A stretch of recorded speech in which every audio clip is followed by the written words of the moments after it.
ঝাড়গ্রাম জেলা জুড়ে প্রবল গরমে নাজেহাল সাধারণ মানুষ। সূর্য মধ্য গগনের দিকে এগোতে শুরু করলেই বাড়ির বাইরে পা দেওয়া দায় হয়ে উঠেছে। শুধু চড়া রোদই নয়, সঙ্গে তাপপ্রবাহের জেরে চরম কষ্ট আর আর্দ্রতাজনিত অস্বস্তি। খুব প্রয়োজন ছাড়া বাড়ির বাইরে বেরোতে পারছেন না মানুষজন। চরম সমস্যায় ঝাড়গ্রামবাসী। ঝাড়গ্রাম জেলায় তাপমাত্রা প্রায় 40 ডিগ্রি সেলসিয়াসের কাছাকাছি। তীব্র গরম আর তাতেই একেবারে নাজেহাল হয়ে উঠেছেন সাধারণ মানুষ। তবে এখনই বৃষ্টির সম্ভাবনা নেই বলেই জানিয়েছে আলিপুর আবহাওয়া দপ্তর। উল্টে আগামী 3 থেকে 4 দিন পর্যন্ত তাপমাত্রা আরও বাড়তে পারে বলে জানিয়েছে হাওয়া অফিস। ইতিমধ্যে দক্ষিণবঙ্গের একাধিক জেলায় তাপমাত্রা 40 ছুঁয়েছে। এই সঙ্গে তাপপ্রবাহের সতর্কতাও দেওয়া হয়েছে। কার্যত গলদঘর্ম অবস্থা।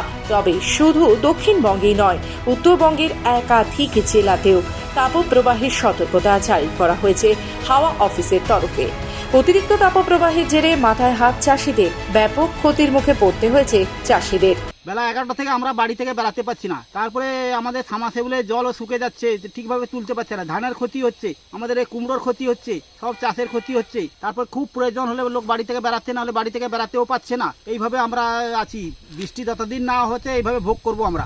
ঝাড়গ্রামে এখন তাপমাত্রা কত? তাপমাত্রা এখন প্রায় 40 ডিগ্রির কাছাকাছি। কতটা সমস্যায় পড়তে হচ্ছে? সমস্যা প্রচুর পরিমাণ।